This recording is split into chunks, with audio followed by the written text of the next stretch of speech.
con la parte de órbita, vamos a hablar acerca de un tema básico que es la evaluación de la enfermedad orbitaria. Pero antes de eso debemos hacer un pequeño recuento anatómico para pues refrescar todo lo que es la anatomía, tanto facial como orbitaria. Tomando en cuenta que el cráneo tiene 22 huesos, de los cuales 8 son del cráneo, 14 son de la cara y 7 son provenientes forman parte de la órbita. Entre los huesos de la cara tenemos 2 nasales, 2 maxilares, 2 lagrimales, 2 cigomáticos, 2 palatinos y 2 conchas nasales. Y pues en la parte de abajo vamos a tener lo que es el vómer y la mandíbula. Debemos recordar un poco que la disposición histotopográfica de los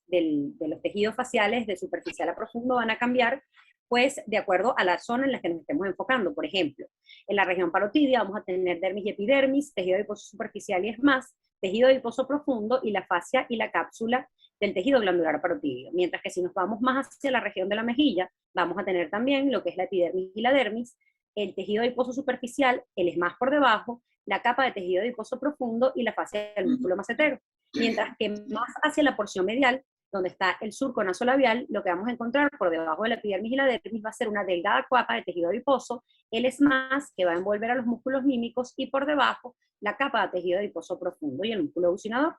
Por esto es importante pues conocer todo lo que son los tejidos en la región facial y alrededor de la órbita como tal. Debemos recordar también un poco lo que es el nervio facial y su trayecto, recordando que tiene diferentes profundidades y diferente disposición con relación al esmás a medida que va pues continuando con su trayecto desde su salida a nivel del agujero estilomastoideo. Como por ejemplo podemos ver que en la región inferior está profundo el esmás y va a inervar los músculos por su cara profunda. Mientras que en el área temporal va a cruzar el arco superficial y va a discurrir por debajo del esmás hasta llegar a la zona frontal, en donde va a discurrir por encima del esmás y pues lo vamos a tener mucho más superficial en esta zona. Recordando entonces que a nivel del arco cigomático se encuentra entre la fase del periósteo, a nivel bucal se encuentra superficial al plano muscular y a nivel mandibular se encuentra profundo al plano muscular. También es importante recordar un poco de la inervación sensitiva de la cara, que viene pues a raíz del nervio trigémino, que pues lo importante es que a nivel del ganglio de Gasser va a ramificarse en 3 ramas principales, valga la redundancia, la oftálmica, la maxilar y la mandibular, y va a ir inervando sensitivamente todos los tejidos a medida que va avanzando en su trayecto. Y también pues tiene una inervación motora hacia los músculos de la masticación, el miloioideo, el tensor del tímpano y el tensor del velo del paladar.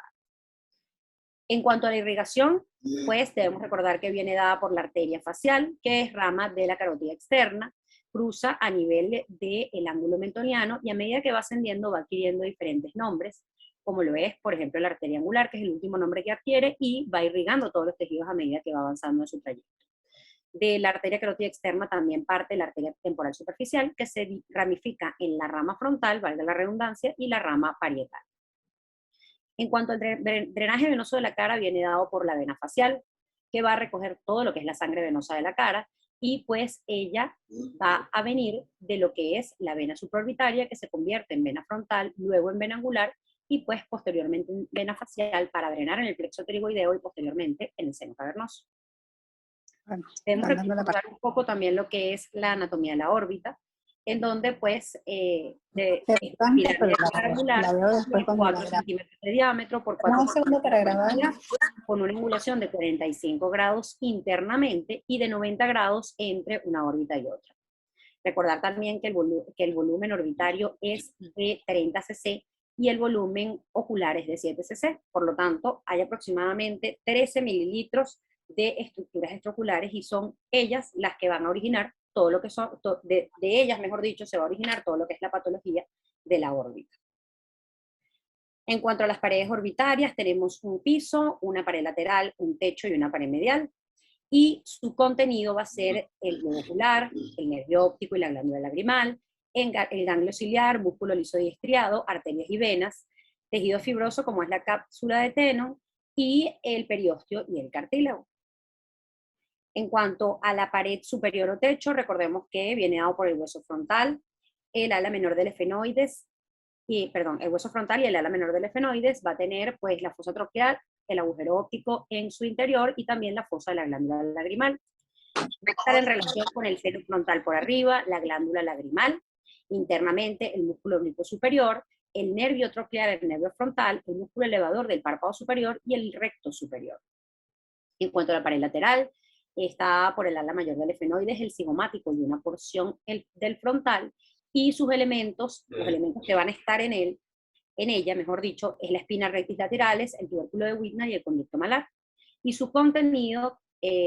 sus relaciones es con la fosa temporal, el recto externo y la glándula lagrimal, y pues debemos ubicarnos en estos tejidos cada vez que pues tengamos una proptosis o una exoftalmia en diferentes direcciones.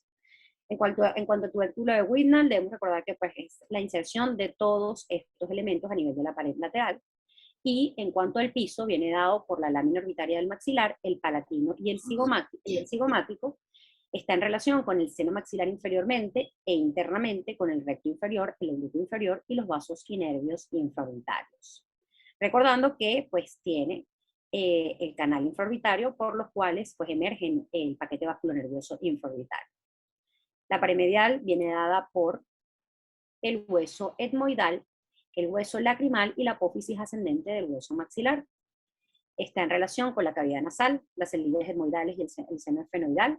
el oblicuo superior internamente, el recto interno y el saco lateral. Y pues tiene en su interior la fosa del saco lagrimal, que contiene el saco lagrimal como tal. En cuanto a la periórbita, pues es aquella que recubre los huesos orbitarios y se fusiona posteriormente con la dura madre y anteriormente con el arcus marginalis. Y es importante también recordar un poco lo que es la irrigación de la órbita que viene dada por la arteria oftálmica, que es rama de la carótida interna, la cual pues en su trayecto también va a dar diferentes ramas, como podemos ver aquí, que van irrigando todas las estructuras en su trayecto. En cuanto a el drenaje venoso, viene dado por la arteria oftálmica superior, que viene de la confluencia entre las ramas frontales y la vena, las venas frontales y la vena angular, que pues va a pasar o va a originarse a nivel de la polea del músculo oblicuo superior, discurrir por el punto de la órbita entre el oblicuo superior y el recto medio hasta llegar a el ápex de la órbita y cruzar por encima del nervio óptico hasta entrar en el cráneo a través de la hendidura esfenoidal por fuera del anillo de zinc y drenar en el seno cavernoso. El seno cavernoso es una estructura muy importante que también debemos recordar su anatomía y se trata de un grupo de venas de pared fina que forman una cavidad que está situada lateralmente con respecto a la silla turca y al hueso temporal del cráneo y contiene en su interior el nervio oculomotor, el nervio troclear, el nervio oftálmico, el nervio maxilar, el nervio abducens y también la arteria carótida interna. Tiene conexiones venosas con las venas oftálmicas superior e inferior, el seno esfenoidal, las venas centrales de la retina en ocasiones y las venas cerebrales medias. Y lo importante de esto es que cuando hay una tumoración que comprime el seno cavernoso, se genera un síndrome conocido como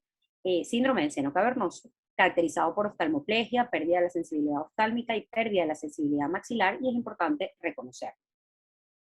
En cuanto a la inervación sensitiva, viene dada por la rama frontal y lagrimal, que pasan por fuera del anillo de zinc, y por la rama nasociliar, que pasa por dentro del anillo de zinc y entra en el espacio intraconal. Y en cuanto a la inervación motora, pues viene dada por el nervio oculomotor, que va a inervar el recto medial, superior e inferior, y el oblicuo inferior, también el músculo elevador del párpado superior, el nervio troclear, que inerva el músculo oblicuo superior, y el nervio abducens, que inerva el recto lateral. Y aquí tenemos un corte sagital de la órbita que nos ayuda a organizarnos un poco en todas las estructuras que debemos conocer y que debemos saber dónde están para poder ubicarnos en la exploración del paciente. Ahora bien, cuando hablamos de la evaluación de la enfermedad orbitaria, es muy importante hacer una adecuada historia de exploración física,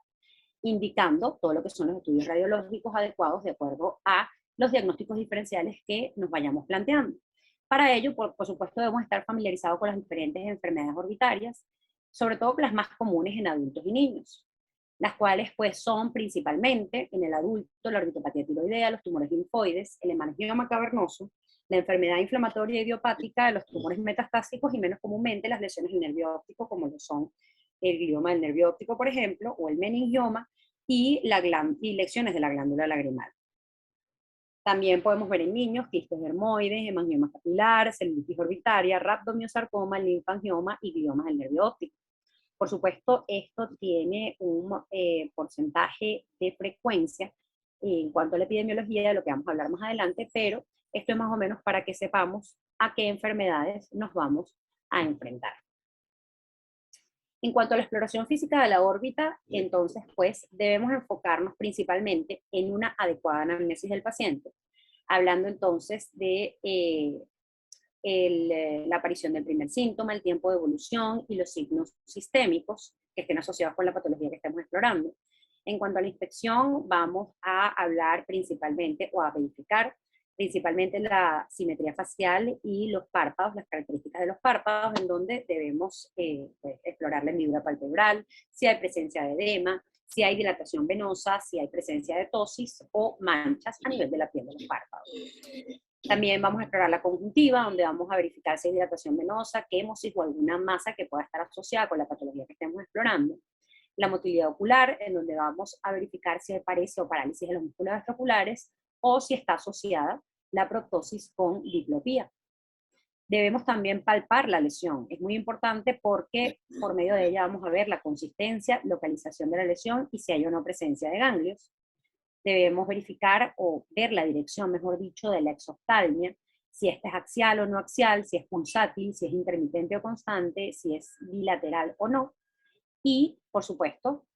hacer todo lo que es el examen físico del paciente por medio de la lámpara de hendidura, y verificando también los reflejos capilares, la agudeza visual, el campo visual y un adecuado fondo de ojo que nos ayude a ver si hay edema en la retina, zonas de atrofia o pliegues retinocoroideos.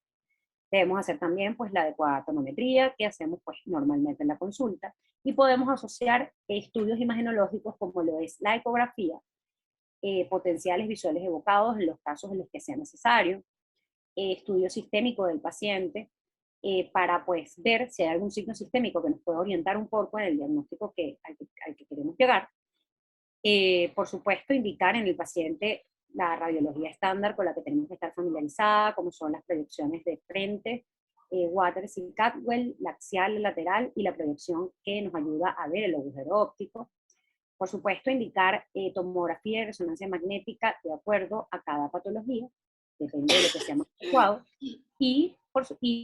finalmente pues llegar a una biopsia que nos ayude a llegar a un diagnóstico definitivo y una inmunistoquímica asociada, de ser necesario. Entonces, pues para la exploración de la anatomía normal de la órbita, contamos con elementos como lo es la exoftalmometría y el exoftalmómetro de Helter.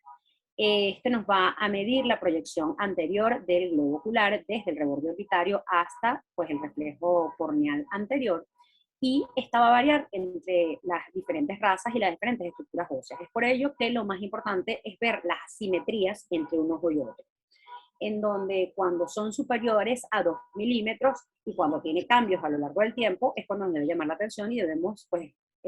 estudiar más a fondo a este paciente. Y por supuesto conocer lo que son los espacios quirúrgicos de la órbita. Tenemos entonces el espacio intraconal que está entre los músculos extraoculares y pues contiene en su interior a lo que es el nervio óptico y el paquete vasculonervioso correspondiente. El espacio extraconal que va entre los músculos extraoculares y la periórbita. Tenemos los músculos extraoculares como tal, que es un espacio quirúrgico y pueden verse afectados directamente por cualquier patología. El espacio superióptico que va entre el periósteo y el hueso orbitario, el espacio de Tenon que va entre la cápsula de Tenon y el globo ocular y el espacio extraorbitario. Aquí podemos tener una mejor vista de lo que es el espacio superióptico por debajo del periósteo, el espacio extraconal, el espacio por debajo de la cápsula de Tenon, el espacio correspondiente con los músculos extraoculares, el subaracnoideo y el intraconal. En cuanto a la patología intraconal, pues como dije anteriormente, debemos ubicarnos en las estructuras intraconales, entre las cuales pues podemos encontrarnos con metástasis, por ejemplo, de melanoma, linfomas, schwannomas, angiomas cavernosos, meningioma del nervio óptico, neuritis, quiste dermoide, glioma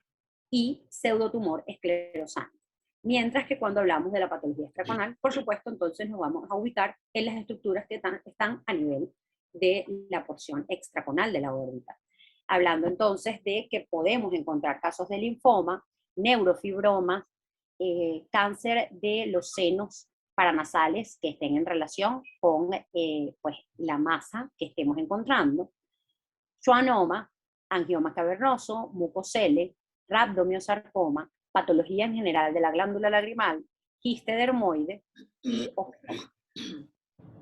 Cuando vamos entonces a lo que es la anamnesis del paciente, pues distintas bibliografías apoyan basar el interrogatorio en las 6P de la exploración física de la órbita, que son dolor, progresión, proptosis, palpación, pulsación y cambios a nivel de la periórbita. En donde el dolor y la progresión, pues es la característica que nos va a ayudar a plantear con más facilidad el diagnóstico diferencial, teniendo en cuenta que el dolor nos va a hacer pensar en casos de inflamación, infección, cambios bruscos en la presión intraocular o afectación ósea o neural de una neoplasia, por ejemplo. Mientras que la progresión puede ser rápida, intermedia y lenta, y por supuesto, pues esto va a depender de cada patología y del conocimiento de las características clínicas que tengamos de cada patología para poder llegar a un diagnóstico diferencial. Por supuesto, debemos hacer el adecuado interrogatorio de los antecedentes del paciente, basándonos en si tiene neoplasia, por ejemplo, en algún otro lugar del cuerpo, si hay un traumatismo pasado, si hay enfermedad tiroidea, o si hay algún antecedente pertinente que nos ayude a ubicarnos en el diagnóstico al que queremos llegar. En cuanto a la proptosis, como dije anteriormente, debemos evaluar la dirección. Si es axial, pensar en todas las estructuras que están a nivel intraconal y que pueden, pues, según las características clínicas que estamos o que observamos en el paciente, afectar a este paciente. Como por ejemplo la orbitopatía tiroidea o cualquier trastorno de las estructuras intraconales. Mientras que si no es axial y es no axial, debemos considerar la dirección de la proptosis y de acuerdo a esto plantear o plantearnos en qué tejido puede estar originándose la patología. Debemos, por supuesto, palpar al paciente, palpar todo lo que son los rebordes orbitarios, palpar el ojo como tal para ver si hay retropulsión, lo cual nos puede hacer pensar en alguna alteración intraconal. El fornix también es importante. Y si hay alguna masa, ver cuál es el tamaño aproximadamente, la posición, la consistencia, la adherencia a planos profundos y si hay hipersensibilidad a la palpación. En cuanto a la pulsación, pues la proptosis pulsátil nos hace pensar inmediatamente en malformaciones vasculares arteriales o en ausencia de hueso orbitario, como por ejemplo la ausencia de efenoides en los casos de neurofibromatosis. Las patologías venosas no pulsan, pero sí aumentan con las maniobras de Valsalva, por lo tanto esto es un diagnóstico diferencial que debemos establecer desde el principio cuando estamos ante una proptosis pulsátil. Y también es importante, pues, ver los cambios perioculares del paciente y si hay indicios en el área periocular que nos puedan, pues, ayudar a plantear los diagnósticos diferenciales adecuados. Debemos examinar bien la piel circundante, la conjuntiva, los tejidos perioculares y las estructuras adyacentes a ver si nos podemos ubicar en qué es lo que le está pasando al paciente o qué está originando la proptosis. Y por supuesto, indicar un estudio imagenológico adecuado. Las imágenes nos ayudan no solamente a localizar la lesión, cuál es la forma, el tamaño y el origen del tejido, sino que también nos ayudan a elegir el mejor acceso quirúrgico y cuál es el mejor tratamiento para el paciente. Entre ellos, entonces, tenemos, aparte de la rayos X convencional, la tomografía, que nos da una excelente visualización ósea. Tenemos la tomografía con contraste para intensificar todo lo que son las estructuras vasculares en caso de que estemos pensando en que puedan estar involucradas. La resonancia magnética, que puede ser T1, T2, y la vamos a indicar de acuerdo a cada patología y de acuerdo a las características de cada patología. Y la ecografía también orbitaria es importante para llegar a algunos diagnósticos. En cuanto a la epidemiología, el doctor Pérez Moreira estudió 1.318 casos para, pues, clasificar la patología tumoral y, la patología orbitaria en general, y llegó a la conclusión de que de estos casos estudiados, o los resultados fueron, mejor dicho, que la patología tumoral fue de un 46.9%, mientras que la inflamatoria infecciosa fue de un 15.5%, la vascular de un 26.2% y la quística de un 11.4%. Y dentro de la tumoral, observaron que la patología inflamatoria tuvo un 9.71%, seguida, mejor dicho, la patología vascular un 16.48%, seguida de la inflamatoria. La patología quística tuvo un 7.14% y todo lo que es la patología ósea, fibroósea, cartilaginosa conectiva, muscular, de nervios periféricos y de nervio óptico, se encontró por debajo del 5% de los pacientes estudiados. Y podemos ver que la patología de origen tiroideo, que tiene un 37.43% de prevalencia, fue pues la que más se encontró en estos pacientes estudiados. También pues tuvo un porcentaje de 11.14% de los pacientes estudiados los tumores de estructuras vecinas, por lo tanto pues es algo en lo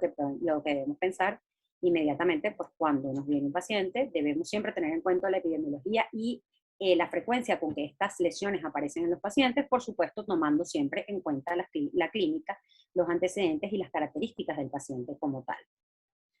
Entonces, pues, para resumir un poco, cuando nos ubicamos en un paciente con proptosis, siempre debemos ver la dirección de la proptosis y, como dije anteriormente, asociar todo lo que son pues las estructuras que están en el sitio afectado para poder llegar a un diagnóstico diferencial. Cuando la proptosis es superior, debemos pensar, por ejemplo, o es desde la porción superior de la órbita, debemos pensar en linfomas, osteomas, quistes dermoides, meningioma frontal o cáncer o patología como tal de la glándula lagrimal. Cuando es desde la porción inferior de la órbita, podemos pensar en un carcinoma del seno maxilar o en un angioma cavernoso. Si es de la porción interna de la órbita o desde la porción interna de la órbita, debemos pensar en carcinomas etmoides, mucocelia o rhabdomiosarcoma. Y si es de la porción externa de la órbita, debemos pensar entonces en meningiomas del ala mayor, por ejemplo, carcinoma o patología de la glándula lagrimal y quistes dermoides. Muchas gracias.